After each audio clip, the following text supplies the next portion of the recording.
Hi, hello. Welcome to the episode of Isaiah's Newsstand. It's your host, Isaiah Edwards. The date is November the 1st, 2024. Hopefully, this episode finds you well, in good spirits, and high hopes. As for me, I'm doing okay. I will get to it. But overall, I hope that you're doing good. You're doing great. You're feeling Friday right now. You're feeling Friday right now.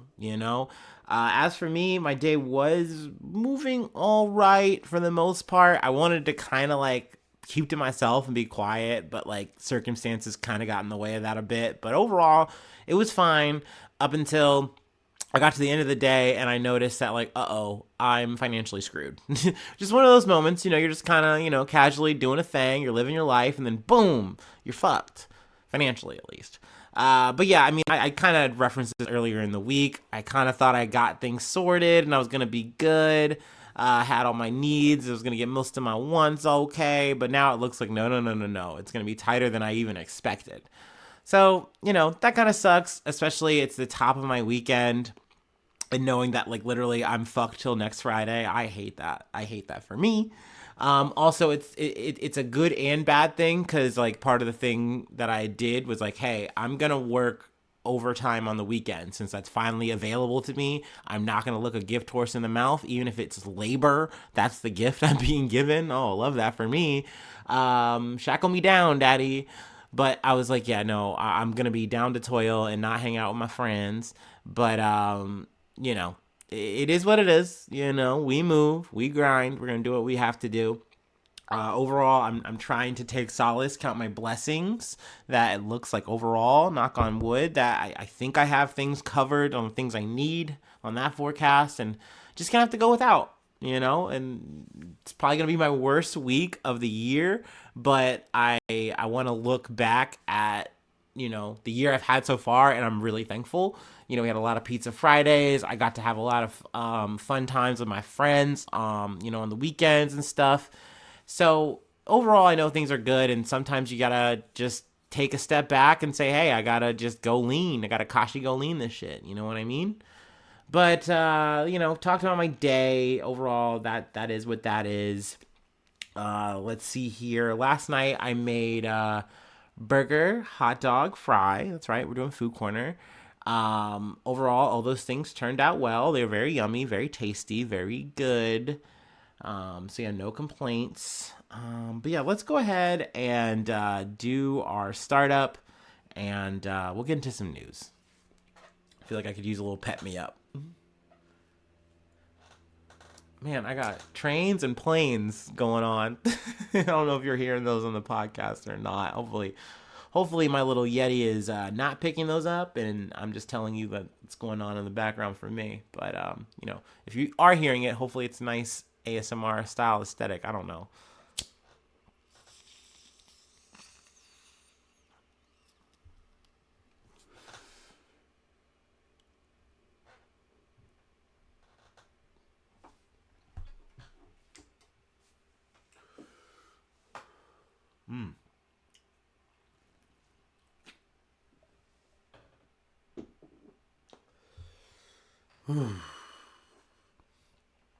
All right, we're back. All right, let's cue it up. I'm moving a little slowly. Our first story comes from Al Jazeera. Botswana opposition wins election. BDP ousted from power after 58 years. Oof. Excuse me. Voters in Botswana have delivered a shock defeat to the party that has ruled them for nearly 6 decades by landing victory to an opposition coalition and its presidential candidate Duma Boko. The 54-year-old of the Umbrella for Democratic Change (UDC) replaces President Magawitsi Masasi, who on Friday conceded after his defeat or conceded defeat after his Botswana Democratic Party, or the BDP, lost by a landslide for the first time in 58 years. So I mean that's pretty significant, like hold in power for sure. Let's see here. I kind of want to smash ahead to a quote from, um, excuse me, the new leader, which is, excuse me, let's see, we have his last name here, Boko. Hold on, sorry, let me scroll ahead. I pledge with every fiber of my being that I will do everything I can not to fail, not to disappoint, appreciating always the enormity of the responsibility bestowed upon me by the people of this republic. It is their government, he said. So I mean, that's good. Definitely sounds good. It seems just from reading this article, I haven't really done much research on Botswana and the situation there. But it seems like the economy, and also I did listen to a little bit from BBC, which kind of like put me on the story. But economics, which is once again a tail of the tape that you could really trail across the entire, international world sphere. I don't know, I'm not finding the words here, but it really it's one of those things that can happen a lot. And like when you have problems in your economy, it immediately can change the whole vibe, can change the whole flow of a conversation, how people move. And something to do with just the change in the like diamonds in terms of like the amounts or the pricing, things of that nature. It's definitely affected the economy in Botswana, which has trickled into the government and saying like, hey, we want to see some change if this isn't working. You know what I mean? We need to see something happen, and they made this change. So interesting development there. I know I'm not giving it the most coverage or depth, but at least putting us onto it, and maybe I'll come back to it in another time with an update, something like that. But yeah, let's go ahead and move on to our next beat, taking it to the States. From CBS News, 2 dead, 6 wounded in shootings during Halloween celebration in downtown Orlando. 2 people were killed and 6 others injured after 2 shootings in a large crowd celebrating Halloween in downtown Orlando early Friday. A suspect is in custody and has been charged with the murder. Or with the murders, I feel like they should say. I don't know. Orlando Police Chief Eric Smith told reporters that officers responded to shots fired in the city's downtown shortly after 1 a.m. A second shooting minutes later happened within a short distance of the officers, and they quickly made an arrest. The 6 wounded were taken to Orlando Regional Medical Center and were in stable condition. They ranged in age from 19 to 39. A 26-year-old woman was also injured when she was trampled by the crowd attempting to flee, police said later on Friday.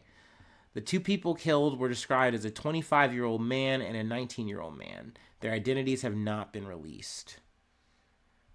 Let's scroll ahead. The suspect was identified as 17-year-old Jalen Dwayne Edgar, who was arrested for grand theft last year. The teenager was charged with 2 counts of first-degree murder and with a firearm and 6 counts of attempted first-degree murder with a firearm, police said on Friday afternoon. Definitely an unfortunate instant or situation to unfold, when people are trying to just hang out, have fun, show off their cool wares, be Buzz Lightyear or Dracula, I don't know, whoever. And, there isn't a motive that we have yet on the situation, and why the suspect did this. But definitely if I, get any updates there, or just, if we get to the trial of this and, there's any kind of updates, might try to, come back for that. But obviously my condolences to the, the people who have lost loved ones in this situation, people who've having to go through just that trauma, those who are wounded, those who are just out and about that night and that's happening, that's very scary. It's very traumatic ass shit. But yeah, let's go ahead and move to the next beat, the next bump. I know I've talked about Mr. Beast a decent amount this week, but we gotta talk about him a little bit more. More news is dropping, I mean, dude is definitely exposed. Like, the villain arc is being exposed. Let's say that. I don't want to say, like, oh, like, he's become this villain. I think people were right about dude, you know what I mean? That, like, nah, dude's got this bad vibe. He's got this dystopian vibe, you know what I mean? And I think I've definitely made the reasoning of like, yeah, you can say Mr. Beast is a bad guy, but he's definitely just a product of the environment at play. You know what I mean? You're always gonna have a Mr. Beast, but I think we're definitely seeing more shades of the man, and it's definitely very icky. It's very gross. It's very potentially illegal, criminal. I guess I gotta slap some allegedlys in here, but yeah, let's go ahead and dig in. Let's unwrap this from the bite. Mr. Beast accused of massive crypto fraud. So here we go. In an incredibly detailed new investigation, a group of digital sleuths have accused YouTuber Jimmy Mr. Beast Donaldson of getting crypto rich from numerous scams. A team of researchers has conducted a more detailed analysis, uncovering connections to over 50 cryptocurrency wallets linked to Mr. Beast. The analysts wrote on their website, Lock.io, and it's lock with two O's, or lock.io. Let's see. Their findings suggest a long history of insider trading, misleading investors, and using his influence to promote tokens, only to later dump them on the market, which is known as a pump and dump. And that's not illegal. The Lock team is alleging, among other things, that Donaldson's public relationships with crypto shills can be traced to his crypto activity to demonstrate that he was tipped off about projects before their value ballooned, paired with his alleged participation in scammy crypto projects. Mr. Beast is said to have made $23 million worth of digital currencies, money he doesn't need considering he's gotten ludicrously rich from his various businesses. And I want to take a stop here because I've said this thing that, like, I've seen like Mr. Beast even say, I've heard people echo it in kind of their analysis of him, that like Mr. Beast, old Jimmy, is really all about the YouTube. He's peak in the YouTube. Like, that is all he cares about. It seems like he cares about being number one, making the best content, or at least the most viewed, most clicked content, we should say, that he can make. And that's what drives him. That's what the Empire's all about. That's his hubris. You know what I mean? That's like almost like his Ozymandias, Alexander the Great shit. It's being the best YouTuber, being, the most watched guy. I don't know. But when you're seeing this and you pair it too with just the other allegations and things of that nature that we've talked about, on the pod that have come up, it starts to definitely show and illuminate this picture of a guy that's like, no, he is more than YouTube, which I guess you could say that's good, but it's like the shit that he's about, that he likes and he gets into, that, really getting his fingernails dirty, is fucked up. It's gross shit. It's illegal shit. And I think that changes my view of him in a bit of a way.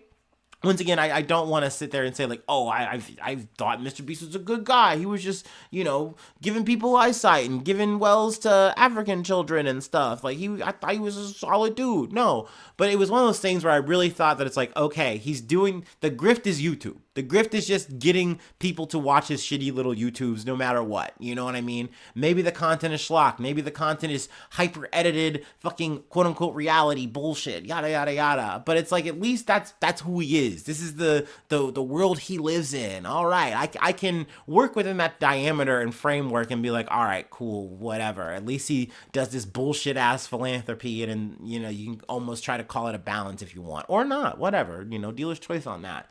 But when you really get into all this other shit, it really makes you go, God damn, maybe they were right. You know what I mean? Maybe the mob is right. Maybe they should just take him away. You know what I mean? So, and I know that we covered the whole, well, there's potential FBI allegations about more shit, yada, yada, yada. We'll wait to see if they do anything there. And by they, I mean the FBI. But obviously, I'm curious if, the FBI is hip to this, you know what I mean? Not that I'm going to be the one to let them know. I'm sure, somebody's already on that. I still would like to think, I don't know. Who knows? But let's see here. Is there anything else I really wanted to pull from this part?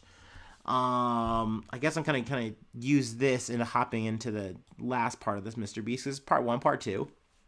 This year, Donaldson has been accused of everything from misleading children into participating in his giveaways and making racist remarks when he was younger, to fostering an unsafe, toxic workplace on the set of his Beast Game show. Let's see. But breaking news that I kind of found out today before I went on. It looks like his little internal investigation from his white shoe lawyer firm or investigation team, whatever, that he hired, has come back, and they've more or less cleared him. They said, yes, he's fostered a frat boy like environment that might not be the best, but in terms of like allegations of grooming and pedophilia, etc., they're saying like no, that doesn't seem to be the case. I'll just read from here. While the 3 month long probe doesn't mention the collaborator by name, the law firm wrote in the doc that allegations of sexual misconduct, ergo pedophilia, grooming, child pornography, etc., between company employees and minors are without basis. The allegations were soundly rejected, including by alleged victims. So they're saying, this law firm is saying that we did the work. Also, the law firm is Quinn, Emanuel, Urquhart, and Sullivan. They also might be representing, like they might have a lawyer representing Mr. Beast as well. I'm not 100% sure. But yeah, they're saying that they're more or less without base, and you can move along. But it's worth noting that this is a law firm. This is not a criminal investigation. This is not the police getting involved here. This is why I've said before that it's like all well and good that you're doing this, but in the court of public opinion and in potential reality, because once again, if the cops or if law enforcement of some kind is actually investigating this and they do find some merit, well then guess what? Fuck this third party bullshit. That don't matter. That just evaporates. But it is something that gives you at least a sort of sheen where you can say, hey, we did the work, we're making the changes, which is added in this as well. So, we're better off now, we're looking forward, and what we did wasn't that bad. Like that's really what these, third-party investigations usually are about. Every once in a while I've, seen where it's like, okay, we did find this or that, but in that situation, that can kind of definitely lead to then a criminal thing. So you usually just don't see it. You know what I mean? But yeah, it is new developments. A little bit of a Mr. Beast double feature here. And I know I talked about his moldy ass cheese kits, or at least with the pizza, with the lunchly shit. But I mean, hey. I don't know. Has my opinion changed on Mr. Beast? In a way, yes. And I'm sure you're thinking, well, duh, you should have known this dude was completely shitty. Da da da da. It's like I really wanted to believe that bullshit with like, hey, no, I'm really about the YouTube, y'all. This is all I care about, because I could see that being a thing where you see all these other people on the come up, and you're a young kid, and you go, I'll just focus on this, and I don't care what happens to my brain, my soul, whatever. I'm going to let this YouTube bullshit consume me to the point that I am the best YouTuber. And I could see that as your arc, and like, okay, like, damn, that's fucked up. But when you realize it, like, no, man, that's just something you say on podcasts, you say in interviews to make yourself sound like just the most focused, obsessed guy. And it's like, this is just a Steve Jobs angle. And fuck Steve Jobs, dude. Like, fuck all these guys who you think are geniuses, you think are the best that they are, or best there ever were. Like, no, dude. They're all Elon Musk. They're all fucking bullshit con artists that aren't smart, that aren't talented. They just get lucky. They just fucking get lucky. And at least, I guess with Jimmy, the old Jimmy, you got to see his shit from YouTube post to YouTube post to YouTube post to YouTube post. But, I really think that we can really say that there really wasn't any heart in that shit from start to now. And I guess that's kind of a bummer. I guess that maybe is the only real letdown to me. But once again, how much Mr. B shit do I really watch? Not much. I think I did watch the philanthropy stuff because it was such a big to do. And then anytime I've like watched it, like, what is it, third hand or second hand from like another streamer reacting to a big thing that's happened, I mean, it is what it is, I guess. You live and you learn. But yeah, let's go ahead and move on to our last beat. We're going to talk about Wendy's. We're going to go ahead and go through the drive-thru, see what the fuck is up, and we'll close it out there. But let me go ahead and do our last break, and then we'll go ahead and finish it off. Also, if you get a chance, sound off in the comments. Let me know if you had the Krabby Patty. I did not get it. I got a lot of reviews from my friends. I overall heard it was okay. I heard it was all right. But if you got a chance to try the Krabby Patty and experience it, Like I said, sound off in the comments or hit me up. You can always hit on my DMs. You know what I mean? I do not mind. It's okay. They're open. Or you can have the Discord. That's a thing. That's there. I think it's at least on the Spotify. You can click that, become a member today for free. That's a free thing. Anyway, let me go ahead and do this last break.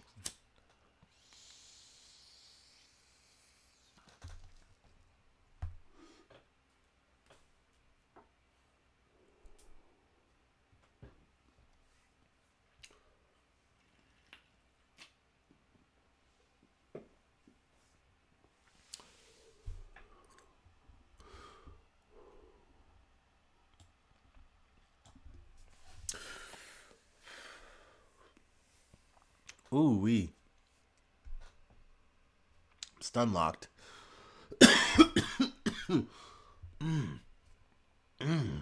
Okay. Locking in. From CNN. Wendy's is closing 140 restaurants. Drama. Scandal. Bankruptcy? No. At least it doesn't look like it yet. Wendy's is closing 140 restaurants in the coming months, the fast food chain announced this week. But the company said it would open an equal number of new locations in areas it believes can generate better business for Wendy's.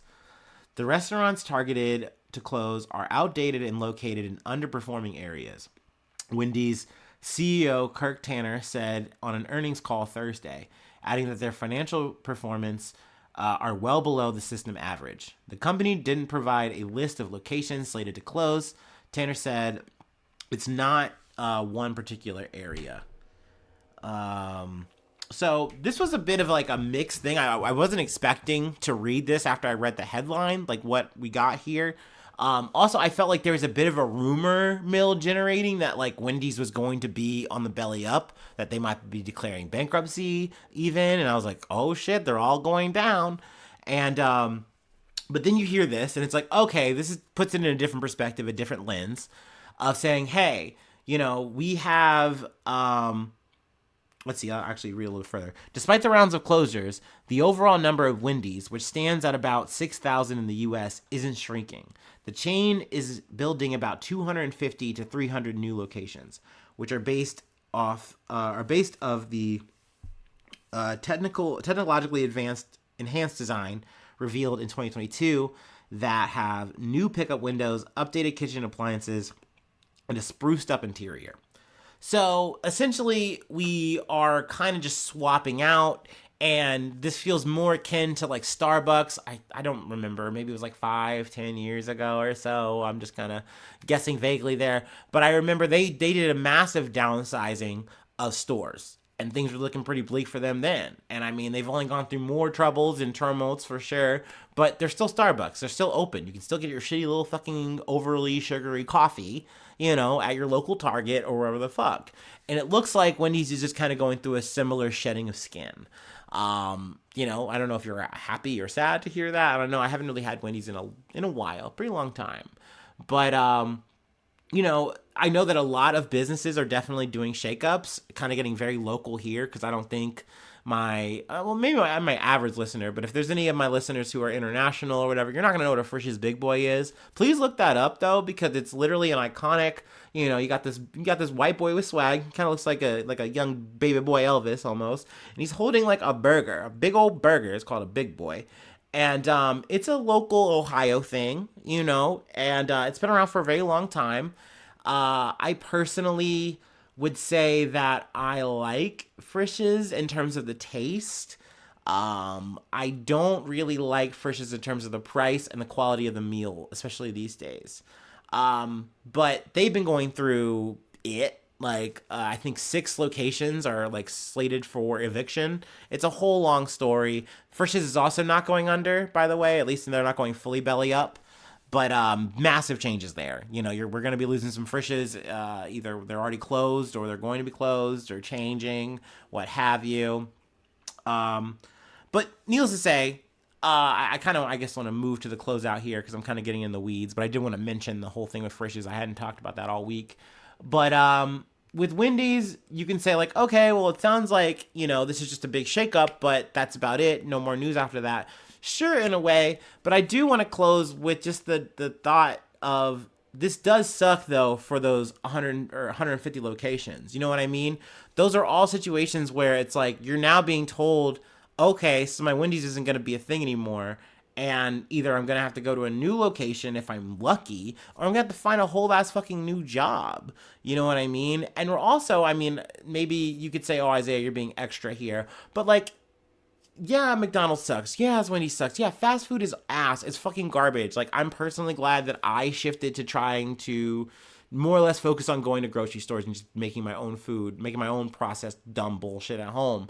But at the end of the day, for some people, it becomes the path of least resistance, the only convenient thing you can kind of make, especially if we're talking about a family and we're talking time, yada, yada, yada, because this is America. We live in food deserts to food deserts to food deserts. You know what I mean? You can't just afford to get your nice Whole Foods ass fucking food all the time. So the fact that you have these locations just closing up and you're saying, well, oh, we're just not making enough business here, like that does have ramifications. You know what I mean?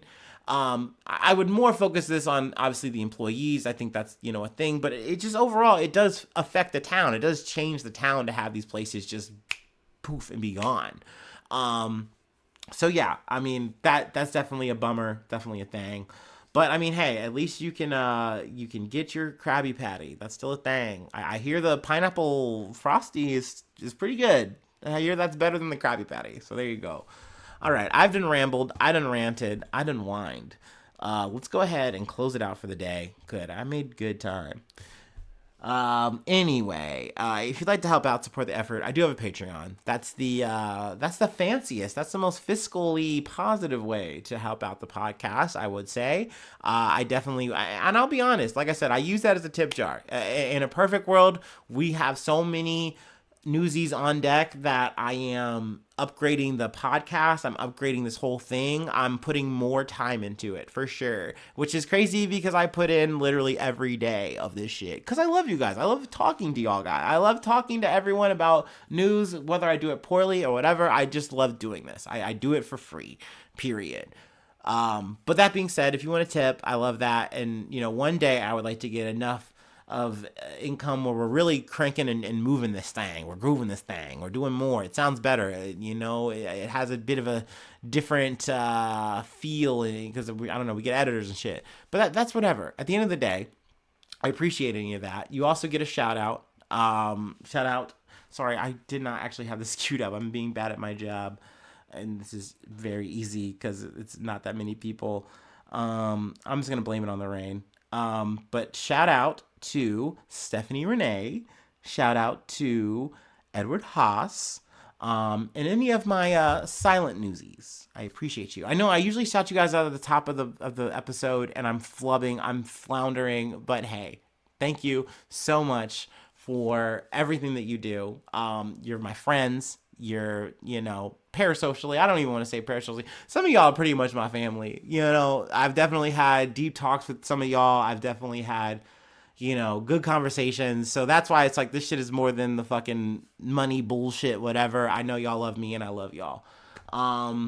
Let's see here. Free ways to hit me up, isaiahnews1@gmail.com. Find me on any and all the socials. And please subscribe to the YouTube. I literally just mind spaced. I blanked. It's been a long day, everyone. But yeah, subscribe to the YouTube. That's a free way to really help out, support the effort. Leave a like, leave a comment. Sharing is caring. And feel free to rinse and repeat on Spotify or any other listening platform that you're on. Thanks so much for tuning in. Thanks so much for being a friend. And hopefully I see you soon for some more good news. I love ya. Bye-bye. Mwah.